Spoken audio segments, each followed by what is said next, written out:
Hi friends, నేను మళ్ళీ మీ ముందుకి ఒక హార్వెస్టింగ్ తీసుకొని వచ్చాను. ఇది చూసేయండి. చూడు, నిమ్మ పండ్లు ఎన్ని వచ్చినాయో. కోస్తుంటే వస్తుంటాయి. అక్క తీసుకెళ్తుందిలేండి, మనకేం వేస్ట్ కావు. ఇంకా కరివేపాకు కొంచెం హార్వెస్టింగ్ చేసుకొని వచ్చాను. గార్డెన్లోకి పోలేదండి, ఈరోజు వర్షం పడుతుంది, తడి తడిగా ఉంది చెట్లలో. కొన్ని చామంతులు వచ్చాయి. ఇక చూడండి, బాగున్నాయి కదా. దేవునికి పెట్టడానికి మనకు 2 రోజులకు ఒకసారి వస్తాయి. అలాగే నేను మీతో ఒక చిన్న మా ఫ్యామిలీ స్టోరీ చెప్దామని ముందుకు వచ్చాను. అమ్మమ్మ వాళ్ళ ఊరు సైడ్ చెప్పాను కదా, ఇప్పుడు నానమ్మ వాళ్ళ సైడ్ చెప్తాను. మాది చిన్న పల్లెటూరు అండి, డాడీ వాళ్ళది. అక్కడ పొలం ఉందన్నమాట మనం ఇప్పుడు అక్కడ లేము, ఈ వేరే ఊర్లో ఉన్నాము. డాడీ వాళ్ళకి పొలం ఉంది కదా. నాన్న బాగా చేపలు పడతాడనమాట. చేపలు పట్టేటప్పుడు నేను అక్క ఏట్లేకపోయేవాళ్ళం. అంటే ఏరులో కోలంలా ఉంటాయి కదా నీళ్ళు, దాంట్లో చేపలు పట్టి ఒక జమ్ము ఉంటుంది, జమ్ముకు అన్నీ నాకు కూర్చిస్తే అక్క లోనికి వచ్చేది కాదు, జలగలు ఉంటాయని భయపడుతుంది. నేను బాగా వెళ్ళేదాన్ని లోనికి. ఇక్కడ వరకు వాటర్ వచ్చినా కూడా ముందుకు వెళ్ళి నాన్న అన్ని చేపలు దానికి కూర్చిస్తాడు కదా, నేను అన్ని బయటకు తీసుకొని వచ్చేదాన్ని. నాన్న చాలాసేపు పట్టేవాడు, అంత తొందరగా దొరకవు కదా చేపలు. పట్టించేవాడు. తీసుకొని వచ్చి అమ్మ మంచిగా కూర వండి పెట్టేది. అప్పుడు బాగా చేపలు తినేవాళ్ళం. ఏరు కదా, మనకు ఎప్పుడు కావాలన్నా పోయి అప్పుడు పట్టుకొని వచ్చి తినచ్చు. మన ఇష్టం, అది ఎప్పుడైనా పోవచ్చు ఏర్లేకి. తర్వాత చేనులేకి పోయినా, చేను ఉంది కదా, బల్జిగాయలు, కలికాయలు చాలా బాగున్నాయి మన అమ్మ నాన్న వాళ్ళ ఊరి సైడు.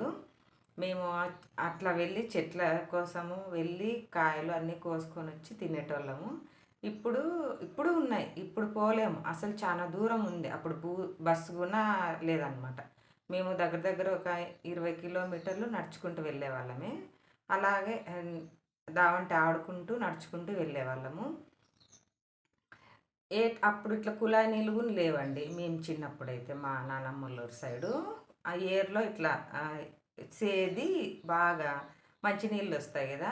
నేనును నీళ్ళ కోసము మా అక్క వెళ్ళేవాళ్ళము. వెళ్ళి ఆ బిందెలకు తోడుకొని ఇట్లా మడికట్లు ఉంటుంది, చాలా కష్టం ఉంటుంది కదా బిందె ఎత్తుకొని మనం నడవడానికి కూడా ఇబ్బంది. మేము బాగా పిల్లప్పుడు బాగా యాక్టివ్గా ఉండేవాళ్ళము.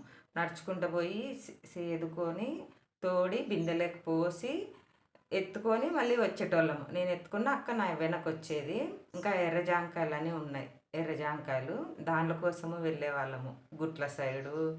మా అమ్మమ్మ కాదు, సారీ అండి, నానమ్మ అన్ని కుండలోను అన్నము, చారులు, ఆవులు బాగా ఉండేటివి, పెరుగు పాలు బాగా ఉండేటివి. బాగా అస్సలు పెరుగు అయితే నాకు బాగా ఇష్టం, పాలు కానీ పాలన్నము తినేదాన్ని నేను ఇప్పటికీ. పాలన్నము, పెరుగన్నము ఆ కుండలో చేస్తాండే అవ్వ, భలే టేస్ట్ ఉంటాండే. మా నానమ్మ బాగా పాతకాలం, మా నానమ్మ చాలా మంచిది, కానీ ఇప్పుడైతే లేదు, ప్రస్తుతానికి చనిపోయింది. ఇంకా నీళ్ళు అలా ఎత్తుకొని వచ్చేటోళ్ళం కదా, ఎత్తుకొని వచ్చి అవి పెట్టి ఆడుకునేటోళ్ళం. ఎప్పుడైనా హాలిడేస్ వస్తే వెళ్తామని చెప్పాను కదా, ఎక్కువేం అక్కడ ఉండము, తక్కువే. అయినా చేనులోకి పురుగులు ఉంటాయి. మా అక్కకు పురుగులు అంటే చాలా భయం, ఆ బొచ్చు పురుగులు, దాని పేరు అయితే నాకు తెలీదు. మాకు అస్సలు ఎద్దుల బండి ఉండేది మా నాన్న వాళ్ళకి. ఎద్దుల బండిలో కూర్చొని పోతే చాలా దూరం ఉంది చేను. వెళ్ళి చేనులో శనక్కాయలు పీక్కోవడానికే, ఏం పని అయితే రాదు మాకు. పీక్కొని తిని ఇంకా డాడీ వాళ్ళు పని చేస్తే మేము బజ్జికాయల కోసము ఇట్లా పులికాయల కోసము వెళ్ళేవాళ్ళం అనమాట. ఆడుకొని మళ్ళీ సాయంత్రం అయితేనే బండ్లో వచ్చేటోళ్ళము, లేదా నడుచుకుంటైనా వచ్చేటోళ్ళము. వచ్చేటప్పుడు ఇంకొక 2 దారులు ఉన్నాయన్నమాట ఇంటికి వచ్చేకి. ఇంకొక మన నాన్న సైడ్ వాళ్ళ చేనులో జింకలు ఉంటాయి. ఎన్ని జింకలు ఇప్పటికీ వస్తాయి, పొద్దున్నే వస్తాయి, మళ్ళీ సాయంత్రం వస్తాయి. మనం మనుషులు ఎవరన్నా ఉంటే రావు. జింకలు బాగా దండిగా ఉన్నాయి. ఇంకా మొగల రేకుల చెట్లు ఉంది, దానిల కోసము వెళ్ళేవాళ్ళము. ఎవరన్నా మా పెద్దాయన కానీ మా అన్న వాళ్ళని కానీ పిలుచుకొని, మొగల రేకుల చెట్టు, ఆ పూలు అంటే భలే ఇష్టం నాకు, స్మెల్ బాగుంటుంది కదా మొగల రేకు పూలు. వెళ్ళి అవి దగ్గరకు అయితే పోలేము, దూరం నుంచి వాళ్ళు కోసిస్తామంటే వెళ్ళి చూసి కోపించుకొని వచ్చేటోళ్ళం. అప్పుడు అవి ఇట్లా ఇట్లా మన రిబ్బన్ లాగా చేసుకొని జెల్లో పెట్టుకునేది. ఎంత ఇష్టమో ఆ పూలంటే అప్పుడు. దొరకవు గదా మనకు బయట ఎక్కడంటే అక్కడ. ఇప్పుడు కోసుకొచ్చి బయట అమ్ముతున్నారు. ఏ పూలైనా దొరుకుతున్నాయి. మొగలి రేకు పూలైతే దొరకవు గదా! అవి తెచ్చుకొని బాగా ఆడుకొని మళ్ళా మా అత్త వాళ్ళ ఊరికెళ్ళేవాళ్ళము. మా మేనత్త తాటికాయలు, దండిగ తాటికాయలు, తినేంత తాటికాయలు. అవి అంతే నేచురల్ ఫుడ్సే అప్పుడు. ఇట్లా జంక్ ఫుడ్ అంతా ఏమంత తెలీదనమాట మాకైతే. తాటికాయల కోసం వెళ్ళి అక్కడ మా అత్త వాళ్ళ ఇంటి సైడ్ అంతే. బాగా తిని తాటికాయలన్నీ కోసుకొని తిని ఎంతసేపు కాల్సింటే అంత. మా పిన్నమ్మోళ్ళు ఉన్నారు కదా, పిన్నమ్మ అక్క అని పిలుస్తాము. చిన్నప్పటి నుంచి ఫ్రెండ్లీగా పెరిగినాము. మా అత్త వాళ్ళ ఇంటి దగ్గర అంతే. తాటికాయల కోసం వెళ్ళి బాగా కోసుకొని వచ్చి తిని ఆడుకొని ఎంజాయ్ చేసి మళ్ళీ ఊరికి వచ్చేవాళ్ళము. ఎంత ఎంజాయ్మెంట్ అంటే అంత ఎంజాయ్మెంట్. ఇప్పుడైతే అది లేదు. ఇంకే మామూలు ఇప్పుడు అలా ఆడుకోలేం కదా, పెద్దోళ్ళు అయిపోయినాం, కొన్ని బాధ్యతలు వచ్చినాయి మాకు, పిల్లలు, ఫ్యామిలీ. అయినా మా చిన్నప్పటి మెమరీస్ మాకు ఎప్పటికీ గుర్తుంటాయి. నేనైతే బాగా చెట్లలో ఏం కాయలు దొరుకుతాయి తినేకి బాగా నేను తింటానమాట. ఇప్పటికీ ఫ్రూట్సే బాగా తింటా. ఇంకా నాన్న అయితే ఇంకా కౌజులాట అట్లా వెళ్ళేవాడనమాట. అలసందకాయలు నేను తింటానని జోబులోకి ఒక 2 సీనాకాయలు కానీ శనక్కాయలు కానీ నా కోసం తీసుకొచ్చేవాడు. నేనైతే ఎదురు చూసేదాన్ని, డాడీ ఏమన్నా నా కోసం తెస్తాడు కదా తినేకి. కౌజులు కానీ అంతే. మేము బాగా చికెన్ తక్కువ అప్పుడు, కౌజులు బాగా తినేటోళ్ళం. డాడీ బాగా రోజు పని పోయిచ్చి సాయంత్రం పూట్ల కౌజులు తెచ్చి కాల్చైనా పచ్చికారం వేసుకొని అలానూ తింటాంటిమి. అమ్మ చారు చేస్తాండ అలానూ తింటాంటిమి. ఇంకా బేళ్ళచారు లాగా చేస్తుంది అమ్మ, బాగా చేస్తుంది, అలాగా తినేవాళ్ళం. మళ్ళీ ఎర్రలవకలని అవి పట్టుకొచ్చేవాడు నాయన, కాల్చుకొని నేను బాగా తింటా.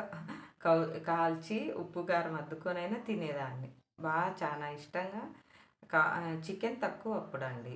ఇట్లా చేపలు, కౌజులు, ఎర్రలవకలు, ఇంకా నాటికోళ్ళు అలా ఏమో నాకు గుర్తున్నంత వరకు అయితే ఇవే నేను ఎక్కువ తినేది అయితే ఇవే. ఇంకా శనక్కాయలు అయితే నాకు చాలా ఇష్టం ఇప్పటికీ. బార్లే తింటా. ఎప్పుడన్నా టౌన్ అని శనక్కాయలు మటుకు కొన్నన్నా తెచ్చుకుంటా. మా ఆయన అయితే నీకు శనక్కాయలు తప్ప ఇంకేం తినమంటాడు. నాకు ఇష్టమైనవే తింటాను అని చెప్పేదాన్ని. పాపం మా ఆయన వెళ్ళినా కానీ నా కోసము తింటుందని తీసుకొని వస్తాడు. చాలా మెమరీస్ ఉన్నాయండి. బాగా ఆడుకొని బాగా ఎంజాయ్ చేసి బాగా మా లైఫ్ అయితే చాలా హ్యాపీగా. చిన్నప్పుడైతే ఏ కష్టం లేకుండా నేను మా అమ్మ వాళ్ళ ఇంట్లో ఉన్నంతసేపు చాలా బాగా పెరిగినాం. అమ్మ అయితే ఇంట్లో ఒక్క పని చేయనిచ్చింది. మేము ఇట్లా తల అంటుకున పోసుకోండి ఇద్దరు. తల దిక్కి అమ్మ స్కూల్కి పోయేవాళ్ళము, ఇంటికి వచ్చేటోళ్ళం నేను అక్క. ఒక్క పని, ఒక సామాన్ కానీ ఒక కసువు కానీ పెళ్ళి అయ్యేంత వరకు కానీ నేను 10th అయిపోయి నుంచా కొంచెము అన్నము నేర్చుకొని సామాన్లు కడిగేది, పై పనులు ఒక్కటి చేస్తా అంటే నేనైతే. ఇంకా అక్క అది కూడా చేయలేదు. మా పెళ్ళి కానంత వరకు అమ్మ మటుకు మమ్మల్ని చాలా బాగా చూసుకుంది. ఇంకా డాడీ అయితే ఇంకా చాలా కష్టం. మా నాయన మా కోసం ఎంత కష్టపడినాడంటే అంత కష్టపడినాడు. మా పిన్ని వాళ్ళు మా కోసము, అమ్మ వాళ్ళు పొలం పనులకి వెళ్తారు కదా, మా కోసము వాళ్ళు చదువులు కానీ మానేసి ఎత్తుకునేకి మా ఇద్దరు పిన్నమ్మలు వచ్చినారు. నా కోసం ఒకరు, మా అక్క కోసం ఒకరు. వాళ్ళ సాక్రిఫైస్కి అయితే మేము ఎప్పుడూ రుణపడి ఉంటాం. మా పిన్ని వాళ్ళ, మా అమ్మమ్మ, మా తాత, మా పిన్ని వాళ్ళు ఇద్దరు. ఇంకో పిన్ని తెలియదు నాకు ఇద్దరు పిన్నిలే గుర్తున్నారు. చాలా కష్టపడినారండి. మా అమ్మమ్మ వాళ్ళ సైడ్ అయితే మాకు చాలా సపోర్టు. నానమ్మ వాళ్ళ సైడ్ అయితే మమ్మీకి ఏ సపోర్టు లేదు. మా తాత మా కోసం అయితే చాలా కష్టపడినాడు. మా పిన్నమ్మ వాళ్ళని పాపం చదివికుండా మా కోసం చిన్నప్పుడు నన్ను ఎత్తుకుంటే మా పిన్ని, మా అమ్మ పనికి వెళ్ళేదన్నమాట. చాలా కష్టం అప్పుడు, చాలా పూర్ అనమాట. ఏమీ లేవు, మనం ఏదైనా పనికి వెళ్తేనే తెచ్చుకొని తినే స్థితిలో. ఇవన్నీ మీకు నేను ఎలా చెప్తున్నానంటే మా పిన్ని నాకు చెప్తుంది అనమాట. మిమ్మల్ని ఇలా పెంచాము, అలా పెంచాము, ఇప్పుడు మీరు మాట్లాడరు, పెద్దోళ్ళు అయినారు, మమ్మల్ని పట్టించుకోరని చాలా ఫీల్ అవుతారు. మా పిన్ని వాళ్ళకి మేమంటే చాలా ఇష్టం. ఎప్పుడన్నా ఊరికి వెళ్ళినా కానీ ఇంటికి వచ్చేటప్పుడు అక్కడ ఒక ఏరు ఉందని చెప్పినాను కదా, ఆ ఏట్లో ఇప్పుడు అడుగులు ఉంటాయి కదా, ఈ పాపవి ఈ అడుగు మాదని ఆ మట్టి తీసుకునేవాళ్ళంట. ఎంత ఇష్టం అంటే ఏడ్చేటోళ్ళు బాగా. మా పిన్ని వాళ్ళైతే మా తాతను, మా అవ్వ చాలా బాగా పెంచినారు మమ్మల్ని అయితే. అప్పుడు మమ్మీ డాడీకి మంచి సపోర్ట్. అందుకు నా విషయాలన్నీ మీతో షేర్ చేసుకుందామని చెప్పాను. ఇంకా కొన్ని కొన్ని స్టోరీలు చెప్తుంటాను నా లైఫ్‌లో జరిగినటివి. నచ్చితే వినండి. అట్లే లైక్ చేసి కామెంట్ కూడా చేయండి. ఏదన్నా మీకు ఇంకా ఏమైనా కథలు చెప్పాలన్నా చాలా మెమరీస్ ఉన్నాయి. నేను ఇంకా చెప్తాను మీ ముందుకు తీసుకొనొస్తాను. బాయ్.